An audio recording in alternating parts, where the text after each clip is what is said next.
See, back then, we didn't have social media. We didn't have camera phones. You had to play in big games to be on TV. And if you wasn't at the game, you had to wait for the news at 9 to hear about what happened. I used to wear a Band-Aid on my nose every time it was a big game. So Westinghouse is going downstate, and it's all because of one man, tiny Jimmy Sanders, number 14, who had a tremendous day for Westinghouse. My mom taught me that, small signings is not anything, but I'm growing up now. I hope I can go to the next level as a seed and hopefully get an education to go on. And you're excited, I'm sure, about going downstate. Yes, I am. 2 years ago, it was a good experience for me as a sophomore, but I was waiting for that day to get back. Now we're going back down. I just thank God. He's an all-state player. He knows what he has to do in the game, and he stepped up in situations like this all year. But that was more than offset by the Warriors' Jimmy Sanders. He bombed away for a game-high 24 points to take MVP honors. I was in a groove from the beginning. I knew I had to keep shooting. Then everything was just falling. It was like I was in the zone. The rim got bigger and bigger. All right, your big gun right now is a little point guard, 5'6", Jimmy Sanders. He comes in a great player. How do you keep him under control and keep him going in a big ball game like this?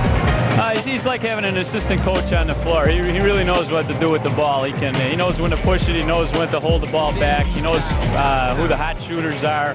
He's just a real good all-around player, very intelligent out there. It makes a big difference.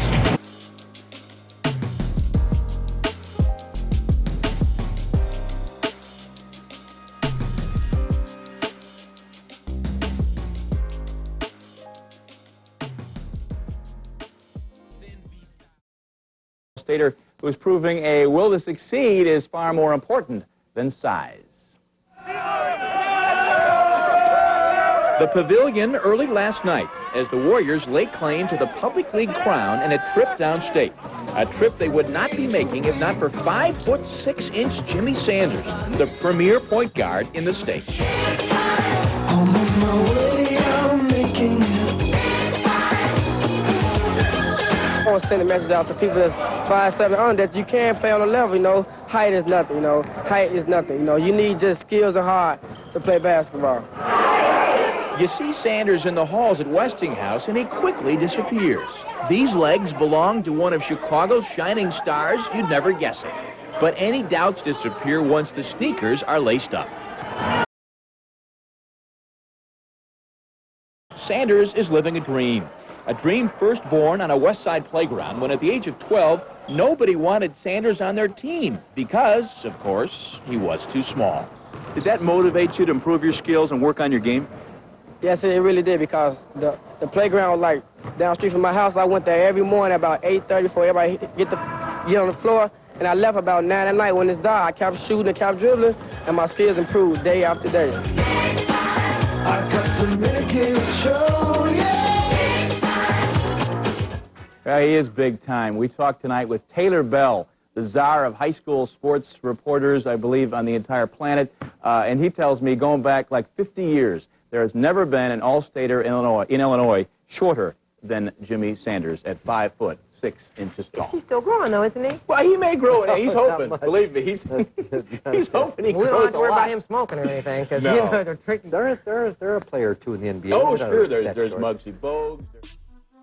Let's start with Jimmy Sanders at Westinghouse. He's going to be one of the shorter players on the floor, but this guy can flat play the game, and he's causing a lot of Division I coaches a tough decision. Well, I tell you what, if they don't jump on Jimmy Sanders, if he qualifies academically, a lot of Division I coaches will be making a big mistake. He's listed at 5'6". I don't know if he's that tall, maybe about 5'5". But this man can do so many things. He can score, he can penetrate, he can play defense. He's big time.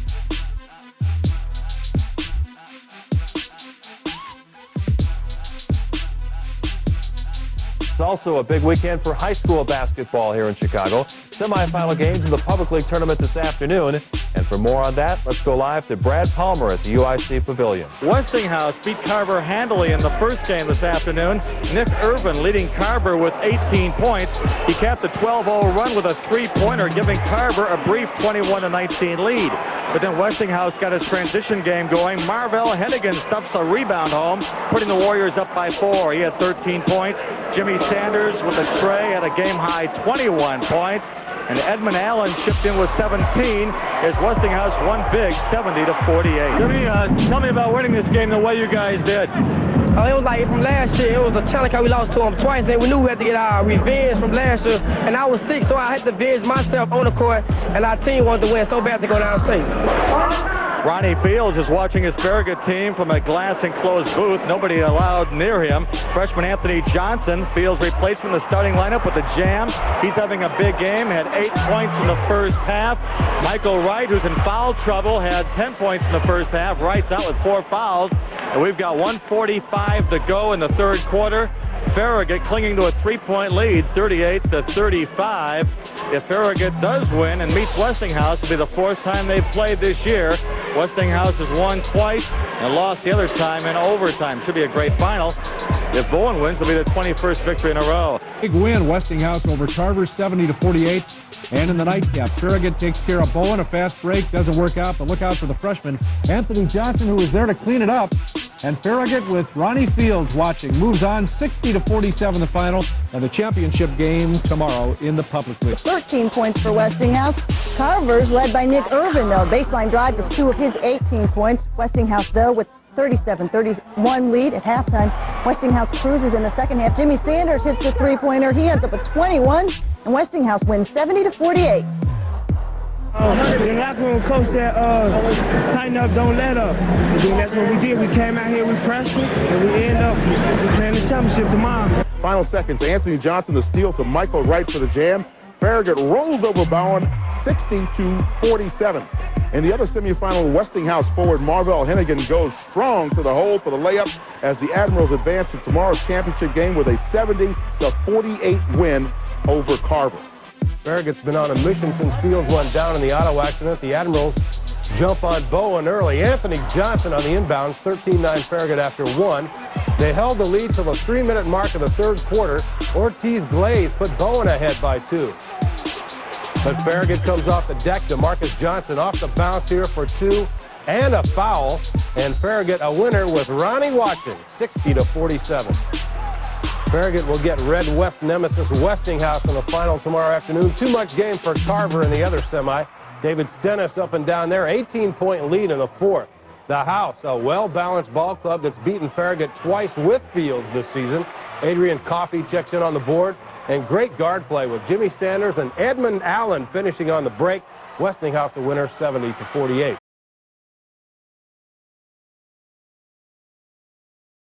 I know it's the Jimmy Sanders story, but Ronnie Fields is a part of the story. I love Ronnie like a brother, and I was upset he wasn't able to play in the city championship game. He was the show. He used to hate when I called him Baby Jordan. I had something special for y'all. Never before seen high school interviewer Ronnie Fields, or who I call Baby Jordan. Dr. J, Michael Jordan, Dominique Wilkins, Harold Miner, Sean Kemp, Isaiah Ryder. We watch them in awe as they've soared to new heights. But there's a new man in town, and his name is Ronnie Fields.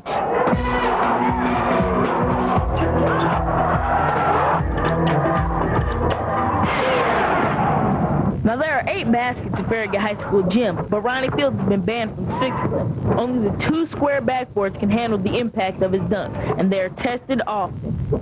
So, do you try to dunk like Jordan or Sean Kemp, or who do you try to dunk like? Well, I pretty much try to do my own dunks, but watching guys like that kind of helps you out. Michael Jordan has been known to drive baseline and lean over a defender for a jam. And you can tell that Ronnie has watched and learned from maybe the greatest player of all time. But Ronnie doesn't like being compared to Air Jordan. I never considered being the next Michael Jordan. I consider being one of the next best players, to ever play basketball. But I don't look at that aspect of being the next Michael Jordan. Well, we collected some of Ronnie's best jams and sat down for a special screening. You're going to get the feed right here. So what are you thinking about going into the hoop right about there? What I was thinking about was trying to tear the rim down. That was in mind when I went up there to get the ball. Here comes a breakaway now at the windmill. Is this your signature dunk? Is it what you usually have in mind? Yeah, majority of the time, to get a quick dunk off with a little style in it. Ronnie's been dunking since the 7th grade, so when you watch him elevate, it's easy to forget that he's still in high school. But he likes his odds if he had the chance to participate in the NBA Slam Dunk Contest, and he would unveil a special jam. My favorite dunk is the windmill 360.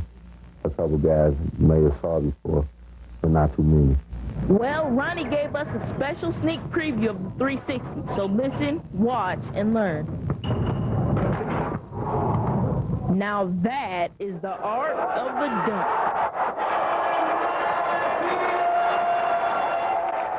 And certainly one of the things that will be discussed for a long time, no matter how this public league title game turns out, is what may have happened if Ronnie Fields would have played. He won't play today, but these two teams on the floor will determine who will be the public league champion for 1996. We're back from the UIC Pavilion after this.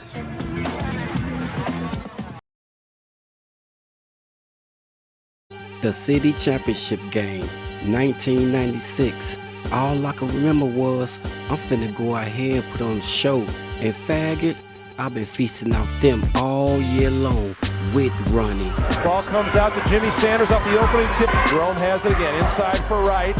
Turns and fires, that falls in the back. Marvell Hennigan will take it to the hole, went by everybody, and then a tip of the foul by David Stennis. And of course, once again, the big difference between this game and those three, Ronnie Fields not available today. Driving the inside by Jimmy Sanders. And that's what the reason is. Taking advantage of it. Jamal Rome on the move. Rebound pulled down and then thrown down the floor by Adrian Coffey. Here's Stennis finger roll. The steal by DeMarcus Johnson. Sanders got it back. Decides to go to the baseline and put. Notice Sanders put that shot up with the left hand. Now Westinghouse looking to take back the lead. Sanders got a little room. He figures I'll take it because I can knock it in for a three. Westinghouse out on top by 2, Kenny. You cannot get this young man an inch. Westinghouse has the ball. They lead by 1. Sanders goes into the lane, ditches it off. Stennis couldn't finish. It was blocked as he went up. Ball loose on the floor. Picked up and I took it back out. Allen gives to Sanders. He'll spot up. He made one from there before, make it 2 in a row. Whoa! See right here?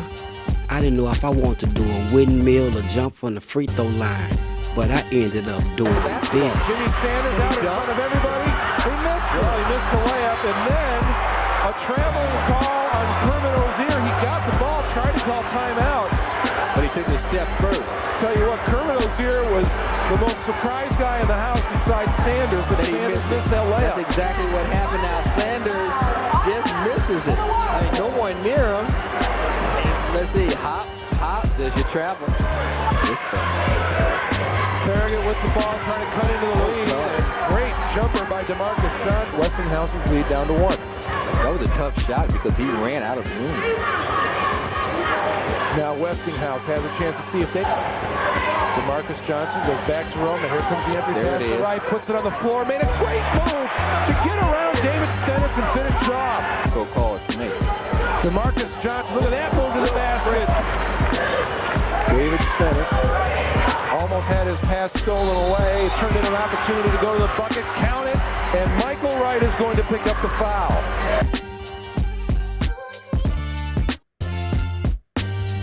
Just played a better team basketball game, and that's been the way they've been able to win. Dump off on the baseline to Hennigan. Farragut has the lead of 1 point and a chance to add to it. 3:14 remaining here in the second quarter. That's what you want to do. Michael Wright, 3-point lead for the Admirals. Jimmy Sanders with the basketball. He will take a 3-pointer and got it. That's a quick way to tie it up. And then DeMarcus Johnson goes to the rack and gets the shot. As Rozier goes in, and there's your chunk. We have an entire half of basketball to be played. Down on the baseline, reverse. That's a pretty good shot, and you don't want to foul him. Well, now you try to find Jimmy Sanders. Sanders is lining up near the low block. I bet he cuts across to the basketball. That's what he's trying to do. They wouldn't let him out. That's a 3-point. Good to go, yeah. It's good at the buzzer. Edmund Allen knocks down a 3, and what a comeback by Westinghouse in the final moments of the opening half. Westinghouse was down by 3, and Farragut had the ball. And yet they come out, they take the lead at the half, 28-26. Well, this is a good shot. Jimmy Sanders tried to get loose. He couldn't get free.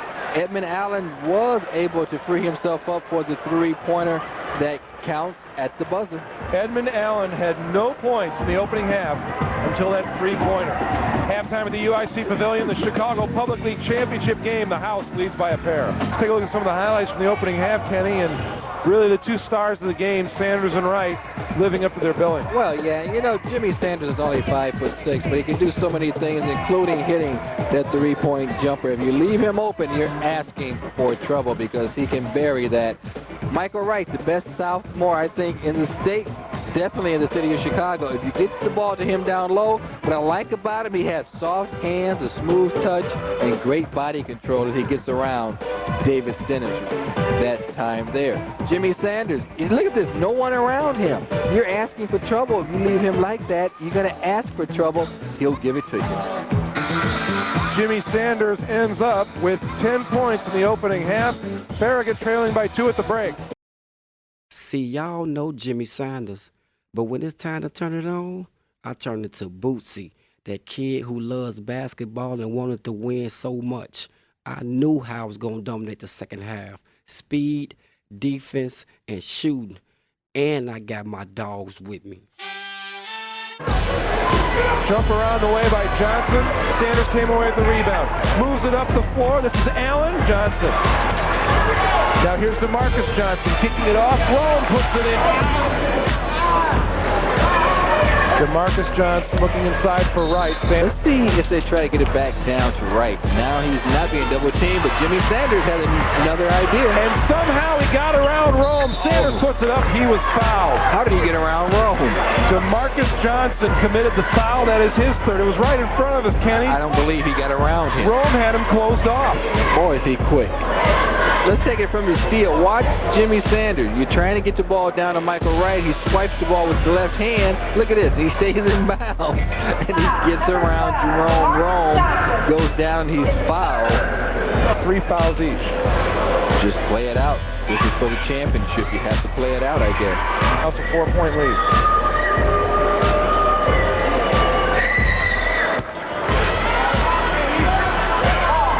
Jimmy Sanders has hands everywhere. He's so quick. Wright posted up on Stennis. Beautiful entry pass and an even better catch.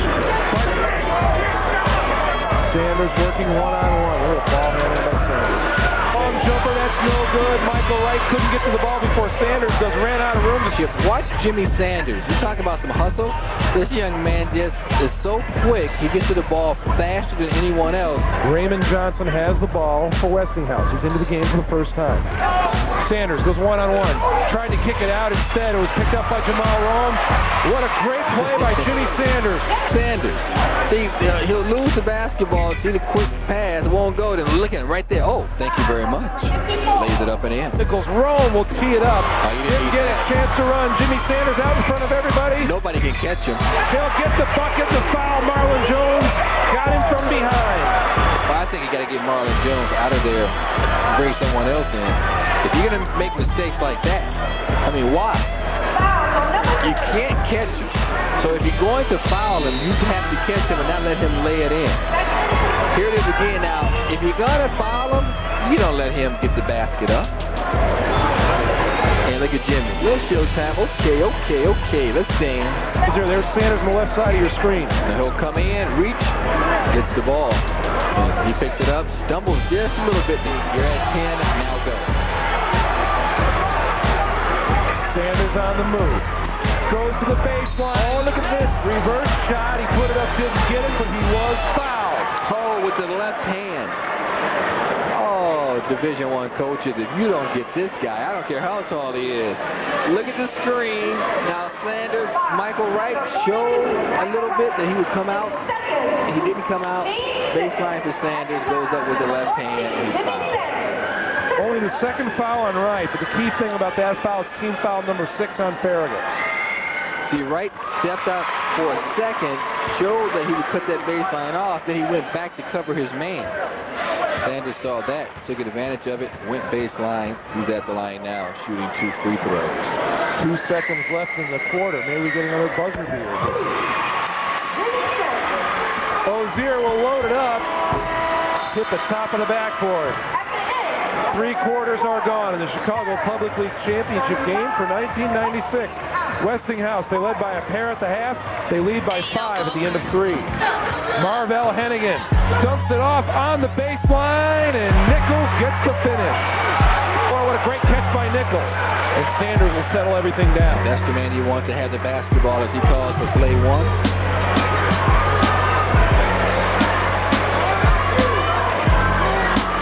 Or across the free throw line, and Sanders brings it back out.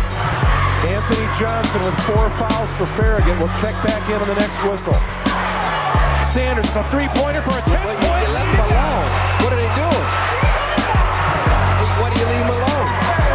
Third 3-pointer of the game for Jimmy Sanders. With the ball, nearly taken away by Ozier. Sanders into the lane, he'll pop that. And reset it, because you don't need a bucket. You need the... I'll look at the Westinghouse warm-up. It says get paid, meaning that they're money players and it's time to go downstate. Public League title. Well, they're going for their third Public League title. 5-point lead for the House, but Wright will shoot some free throws when we come back. Gets it back and tips it in. DeMarcus Johnson with 14. It's a 6-point game. And quickly, another foul. That one committed by Kermit Ozier. See, he back down. Hennigan looking to hit. Sanders was going down, and he still caught the ball. Ozier needs to commit the foul because that's only the third. An additional rebounder on the foul lane. Sanders at the line. He missed the front end of the last 1-and-1 he shot. He wished that one in. But we're shooting in the bonus, so we have 2 free throws. Frank's looking a little nervous there. But Jimmy Sanders just kind of pushed both those foul shots up there, but that one, Brett Nichols. Jimmy Sanders with the ball. Now you just spread the floor. Sanders being chased, not being fouled yet. Chase, they can't catch him. And now the foul will be pinned on Cedric Riley. 56 seconds remaining. So they tried to get Jimmy Sanders with the basketball. They couldn't catch him.